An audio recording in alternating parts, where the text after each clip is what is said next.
నమస్తే. Welcome to our channel. Senior journalist Bharadwaj గారు ఉన్నారు. వారితో మాట్లాడదాం. సార్ నమస్తే సార్. నమస్తే అండి.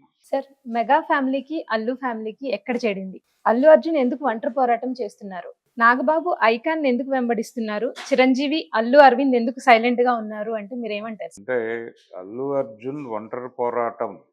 అల్లు అర్జున్‌ని చిరంజీవి బిలాంగింగ్‌తో ఆలోచించటము, హ్మ్. అలాగే మెగా ఫ్యామిలీతో లింక్ చేసి ఆలోచించటము, ఇవేవి చేయకుండా హ్మ్. అతన్ని ఒక హీరోగా చూస్తే ఈ రకమైనటువంటి గొడవలు రావు. అవును. ఎందుకని వస్తున్నాయి అంటే హ్మ్. మెగా కాంపౌండ్ హీరోగా తను ఉండాలి అనేటువంటి ఒక అభిప్రాయం ఒక దశలో నడిచింది. అవును సార్. తను ఆ ఐడెంటిటీ నుంచి బయటకు రావాలనుకున్నాడు. హ్మ్.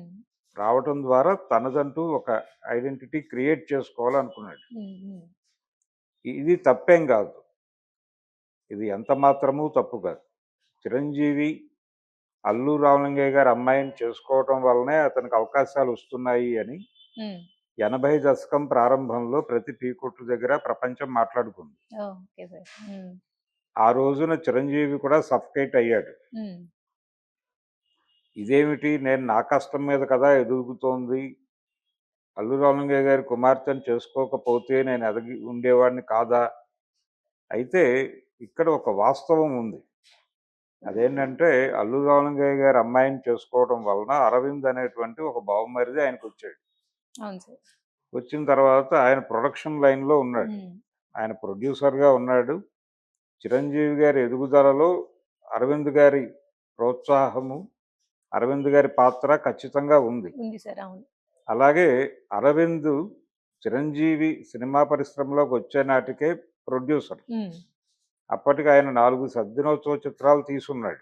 చిరంజీవి 78లో ఆయన మొదటి సినిమా రిలీజ్ అయ్యే నాటికి. హ్మ్. 2 శివాజీ గణేషన్ గారి డబ్బింగ్ సినిమాలు, ఇక్కడ 100 రోజులు ఆడిన సినిమాలు ఉన్నాయి ఆయన అకౌంట్‌లో. 'బంగారు పతకం', 'గౌరవం'. ఓహ్! ఆయన హ్మ్. స్ట్రెయిట్‌గా తీసిన 'బంట్రోతు భార్య', 'దేవుడే దిగివస్తే' కూడా 100 రోజులు ఆడినాయి. హ్మ్. అయితే అక్కడి నుంచి ఆయన అగ్ర నిర్మాతగా మారటం వెనకాల చిరంజీవి పాత్ర కూడా ఉంది. అవును సార్. సో వాళ్ళిద్దరూ ఒకళ్ళ ఎదుగుదల కోసం ఒకళ్ళు దోహదపడ్డారు. హ్మ్. ఇది వాళ్ళ రిలేషన్. అయితే అల్లు అర్జున్ నటనా రంగంలో ఉన్నాడు. హ్మ్. ప్రొడక్షన్‌లో లేడు. అవును సార్. నటులందరితోనూ స్పర్ధ ఉంటుంది. హ్మ్. ఒకే ఏరియాలో పనిచేసే వాళ్ళ మధ్య స్పర్ధ అనివార్యం. హ్మ్. దీన్ని గుర్తించాలి. ఇది అతను కోరుకున్నాడు. అంటే నేను ఆ రోజున అల్లు రామలింగయ్య గారి ఫ్యామిలీలో ఉండటం వలనే చిరంజీవి ఎదిగాడు అనే మాటకి ఆయన ఎలా సఫకేట్ అయ్యాడో, హ్మ్. మెగా కాంపౌండ్‌లో ఉంటేనే ఎదుగుదల అనేది ఇతన్ని కూడా సఫకేట్ చేసే విషయమే. హ్మ్. ఆ రోజున చిరంజీవి ఏ రకంగా ఫీల్ అయ్యాడో, మెగా కాంపౌండ్ హీరోగా ఉండాలి అన్నప్పుడు అల్లు అర్జున్ కూడా అదే సఫికేషన్ ఫీల్ అయ్యి హ్మ్. తనదంటూ ఒక ఇండివిడ్యువల్ ఐడెంటిటీ కోసం ప్రయత్నం చేశాడు. Okay sir. హ్మ్. రెండోది, ఆయన రెండో సినిమా నుంచి ఒక డిఫరెంట్ పాత్‌లోకి వెళ్ళాడు. హ్మ్. మొదటి సినిమా హిట్ అయింది కానీ అతని మీద ఒక డిఫరెంట్ ఒపీనియన్ తీసుకొచ్చింది. ఇతను హ్మ్. హీరోనా?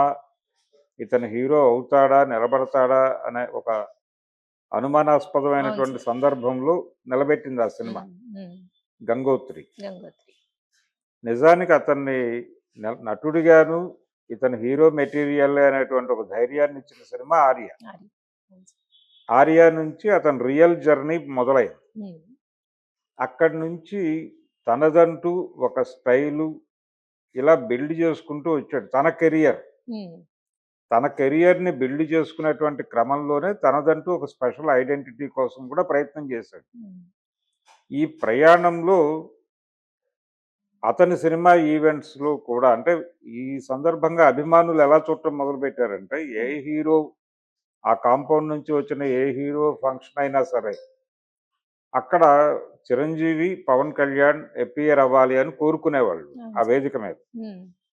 ఇది కొన్ని సందర్భాల్లో జరిగింది, కొన్ని సందర్భాల్లో జరగలేదు. ఆ! దానికి ఇతను కారణం కాదు. రకరకాల కారణాల వలన వాళ్ళకున్నటువంటి ప్రోగ్రామ్స్ రీత్యా వాళ్ళు వచ్చేవాళ్ళు కాదు. హ్మ్. రానప్పుడల్లా ఇదొక కాంట్రోవర్సీ అయ్యేది. అట్లా ఒక సినిమా ఫంక్షన్ సందర్భంగా అల్లు అర్జున్‌కి సంబంధించిన సినిమా ఫంక్షన్‌కి పవన్ కళ్యాణ్ రాలేదు అని అభిమానుల నుంచి నినాదాలొచ్చినప్పుడు హ్మ్. ఆయన దీని మీద మాట్లాడాలి అన్నప్పుడు నో అన్నాడు. హ్మ్. ఆ హ్మ్. నో అన్న దగ్గర నుంచి ఈ వివాదం ముదిరింది. హ్మ్. అంటే ఇతను వాంటెడ్‌గానే వాళ్ళని అవాయిడ్ చేయదలుచుకున్నాడు. హ్మ్.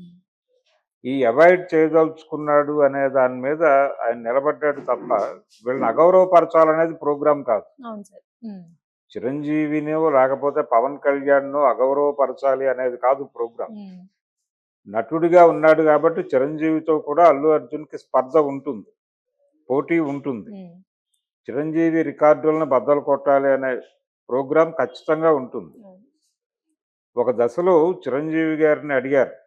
మీకు పోటీ ఎవరు అని ఆయన 1-10 చిరంజీవి అనే వాతావరణం నడుస్తున్న రోజుల్లో. హ్మ్. ఆయన ఆ పత్రికకి ఇచ్చిన ఇంటర్వ్యూలో చెప్పిన మాట ఏంటంటే, హ్మ్. ప్రతి ఒక్కడిని నేను పోటీగానే చూస్తాను ఓహ్! అని చెప్పాడు. హ్మ్. ఆ టైంలో 'చిత్రం బళారే విచిత్రం' అనే సినిమా చాలా పెద్ద హిట్ అయింది నరేష్‌ది. హ్మ్. హ్మ్. ఆ ప్రస్తావన చేసి ఆ సినిమాతో హిట్ కొట్టాడు కాబట్టి నరేష్ కూడా నాకు పోటీయే ఇప్పుడు అని చెప్పాడు ఓహ్! Okay sir. హ్మ్. చిరంజీవి. హ్మ్. అవి రికార్డ్ ఉంది ఇప్పటికి. హుహు. కాబట్టి సినిమా ఇండస్ట్రీలో నటన రంగంలో ఉన్నారు కాబట్టి అల్లు అర్జున్‌కి, చిరంజీవికి కూడా పోటీ ఉంటుంది. ఆ కాంపిటీషన్ అనేది కంపల్సరీ రామ్ ఉంటుంది. చరణ్‌తోనూ పోటీ ఉంటుంది. పవన్ హ్మ్. కళ్యాణ్ సినిమాలు చేస్తే పవన్ కళ్యాణ్‌తో కూడా పోటీ ఉంటుంది. హ్మ్. దీన్ని అక్కడి వరకే గుర్తించాలి ఆ స్పర్ధని. హ్మ్. దాన్ని పర్సనల్ లెవెల్‌కి ఎక్స్‌పాండ్ చేసి ఆలోచిస్తున్నారు. అవును సార్. ఇలా సెంటిమెంటలైజ్ చేస్తున్నారు విషయాన్ని. అవును సార్. ఈ సెంటిమెంటలైజ్ చేయటానికి బిట్వీన్ ది లైన్స్ స్టోరీలు అల్లుతున్నారు. హ్మ్. అంటే అతను మాట్లాడిన దానిలో ఏదైనా దొరుకుతుందా? హుహు. అంటే వీళ్ళకి వ్యతిరేకంగా. హ్మ్.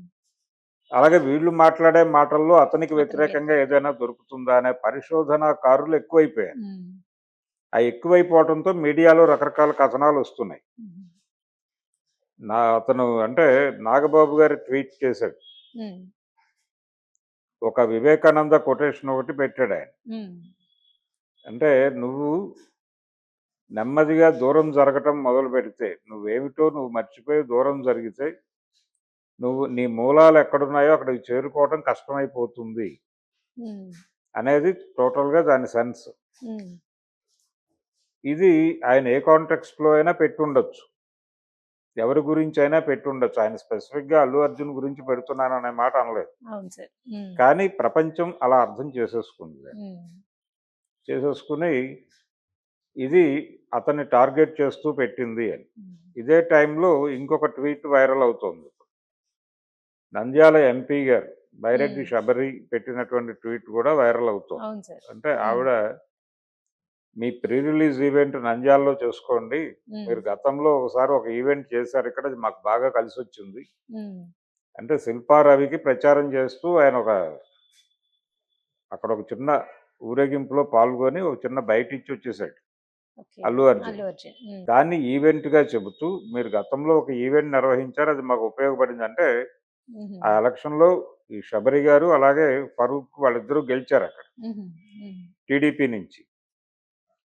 గెలిచి ఆ ట్వీట్ ఆవిడ ఈరోజు చేసినటువంటి ట్వీట్ ఇలా మాకు కలిసొచ్చింది మీరు రావటం.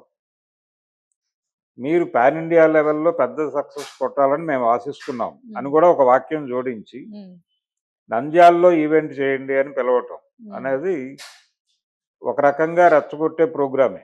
అంటే అల్లు అర్జున్ అనేవాడు వైసీపీ మనిషి అని ఒక లైన్ తీసి మాట్లాడటమే హ్మ్. కనిపించకుండా. హ్మ్. పైగా ఆవిడ జనసేన పార్టీని ట్యాగ్ చేశారు దానిలో. Okay sir. హ్మ్. ఇది ఇలాంటి రెచ్చగొట్టే కార్యక్రమాలు నడుస్తున్నాయి హ్మ్. ప్యారలల్‌గా. హ్మ్. దీనికి కౌంటర్‌గా వైసీపీ వాళ్ళు ఈ సినిమాని భుజానేసుకుని అంబటి రాంబాబు హ్మ్. ఈ సినిమాని ఎవరైనా అడ్డుకుంటే మేము సహించం అన్నాడు మొన్నెప్పుడో. ఓహ్! హ్మ్. వైసీపీ వాళ్ళు ఈ సినిమాని ప్రమోట్ చేస్తున్నారు అనే దాంతో ఇతను టోటల్‌గా వైసీపీ స్టాండ్‌తో ఉన్నాడు అల్లు అర్జున్ అని. హ్మ్. అతను ఆ రోజున శిల్పారవి కోసం ప్రచారానికెళ్ళాడు తప్ప పవన్ కళ్యాణ్ గురించి మాట్లాడలేదు. అవును సార్. నిజానికి పవన్ కళ్యాణ్ గెలుపు కోరుకుంటూ అతను ఒక ట్వీట్ చేశాడు. అరవింద్ గారు ఎళ్ళాడు పిఠాపురం. హ్మ్. ఈ విషయాలు మర్చిపోతారు. ప్రపంచం మర్చిపోతుంది. ఇది ఒక రిఫ్ట్ నడుస్తున్న మాట వాస్తవమే. అయితే వీటన్నిటికీ కూడా సమాధానాలు చెప్పే ప్రయత్నం చేస్తున్నారు వీళ్ళు నెమ్మదిగా. ఈ క్రమంలో ఇది గనక ముదిరి కుటుంబాల దాకా వ్యాప్తి చెంది, కుటుంబాలు అంటే ఇప్పటి వరకు వాళ్ళ మధ్య ఆ రకమైన గొడవలు ఉన్నట్టుగా బయటకి ఎక్కడా లేదు. అంటే బయట ప్రచారం జరుగుతోంది. Mega family versus Allu family అనేది జరుగుతోంది కానీ అల్లు అర్జున్ లాస్ట్ బర్త్డేకి చిరంజీవి గారు సతీ సమేతంగా వెళ్ళి ఆశీర్వదించి వచ్చిన వీడియోలు ఉన్నాయి. ఆ రోజున వాళ్ళ మధ్య ఘర్షణ జరగలేదు. ఈ మధ్య ఒక 2 నెలల క్రితం వాళ్ళ కంపెనీ ఎంప్లాయ్ ఒక అతని తాలూకా వివాహం జరిగితే గీతా ఆర్ట్స్కి సంబంధించి జరిగింది. అది జరిగితే గీతా ఆర్ట్స్లో చిరంజీవి గారు కూడా ఒక రకంగా భాగస్వామే కాబట్టి ఆయన సతీ సమేతంగా వెళ్ళి ఆ వివాహంలో అతన్ని ఆశీర్వదించి వచ్చాడు. అదే ఫంక్షన్లో అల్లు అర్జున్ ఉన్నాడు, అరవింద్ గారు ఉన్నారు, అందరూ ఉన్నారు. వాళ్ళేమీ ఘర్షణ పడి కొట్టుకోలేదు, అక్కడ బాగానే ఉన్నారు. అలాగే అల్లు రామలింగయ్య గారి విగ్రహావిష్కరణ జరిగింది రాజమండ్రిలో. ఆ ఈవెంట్కి అరవింద్ అండ్ చిరంజీవి ఇద్దరూ వెళ్ళి మాట్లాడొచ్చారు. అక్కడ వేదిక మీద చాలా సఖ్యంగా ఉన్నారు వాళ్ళు. పవన్ కళ్యాణ్ మంత్రి అయిన తర్వాత నిర్మాతలను తీసుకుని అరవింద్ గారు విజయవాడ వెళ్ళి ఆయన కలిశాడు. ఆయనతో సినిమా పరిశ్రమకు సంబంధించిన సమస్యల గురించి మాట్లాడి బయటకు వచ్చి మీడియాని అడ్రస్ చేస్తూ మాట్లాడాడు ఆయన. ఎందుకు అలౌ చేస్తాడు ఘర్షణ ఉంటే ఆ 2 కుటుంబాల మధ్య? పవన్ కళ్యాణ్ దిల్ రాజు మరొకళ్ళు వెళ్ళాలి కదా. సీరియస్ గొడవలు ఏం లేవు వాళ్ళ మధ్య అనేది ఒకటి వాస్తవం. ఈ కుటుంబానికి ఏదైనా కష్టం వస్తే ఆ కుటుంబం వస్తుంది, ఆ కుటుంబానికి ఏదైనా ప్రాబ్లం వస్తే వీళ్ళు వస్తారు. కానీ ఎవరి వ్యాపారాలు వారివి, ఎవరి ఐడెంటిటీ వారిది, ఎవరి గొడవలు వాళ్ళవి. ఈ విషయంలో రాజీ పడదలుచుకోవడం లేదు అనేది చాలా స్పష్టంగా చెప్పేస్తున్నారు వాళ్ళు. ఈ లోపు ఎవరు బిట్వీన్ ది లైన్స్ తీసి మాట్లాడినా, ఈ మధ్య వరుణ్ తేజ్ ఒక మాట అన్నాడు ఒక వేదిక మీద, మట్కా సినిమా వేదిక మీద. ఆయన మాట్లాడుతూ, నేను ఈ రోజున ఈ స్థాయిలో ఉన్నానంటే మా పెదనాన్నగారు, మా బాబాయి వీళ్ళు కారణం, వాళ్ళని మర్చిపోతే నేను కృతజ్ఞుడిగా మిగులుతాను అని తన గురించి తాను మాట్లాడిన దాన్ని ఈయన ఈ మాట అనటం వెనకాల అల్లు అర్జున్ టార్గెట్ చేయటం అనేది ఉంది. అల్లు అర్జున్ కృతజ్ఞుడిగా మిగిలాడు కాబట్టి ఈ మాట అనాల్సి వచ్చింది ఇతను అని ఒక వ్యాఖ్యానం బయట నడిచింది, కానీ అతను అనలేదు ఆ మాట. ఇలా వ్యాఖ్యానాల మీద గొడవ జరుగుతుంది. ప్రతి విషయంలోనూ వ్యాఖ్యానాల గొడవే తప్ప వాస్తవంగా గొడవ ఉందా లేదా అనేది, గొడవ ఉండుండొచ్చు, స్పర్ధ ఉంది, లేదని నేను అంటలేదు. వృత్తిపరమైనటువంటి స్పర్ధ ఖచ్చితంగా ఉంది. వాళ్ళు ఎవరి రికార్డులు వాళ్ళు బద్దలు కొట్టాలి అనుకుంటున్నారు. వాళ్ళు ఆస్కార్ కొడితే ఈయన నేషనల్ అవార్డు కొట్టాడు. వాళ్ళు 1100 క్లబ్లో చేరితే RRR ద్వారా దాన్ని బ్రేక్ చేయాలనే ప్రయత్నంలో ఉన్నాడు ఇతను.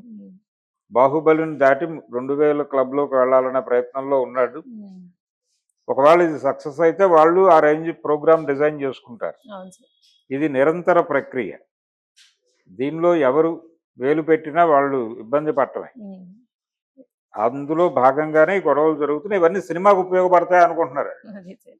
సినిమాని హైప్ చేయడానికి ఈ గొడవలన్నీ ఉపయోగపడతాయనే వాళ్ళు ఎవరు మాట్లాడట్లేదు. అరవింద్ గారు వ్యూహాత్మక మౌనం వహించాడు. కారణం అదే.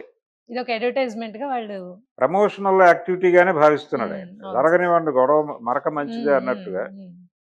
జరగనివ్వండి మంచిదే, ఏదో చర్చ జరుగుతుంది కదా. ఒక డిస్కసివ్ పాయింట్ గా సినిమా ఉంది, అల్లు అర్జున్ ఉన్నాడు, నడవనివ్వండి ఈ గొడవ.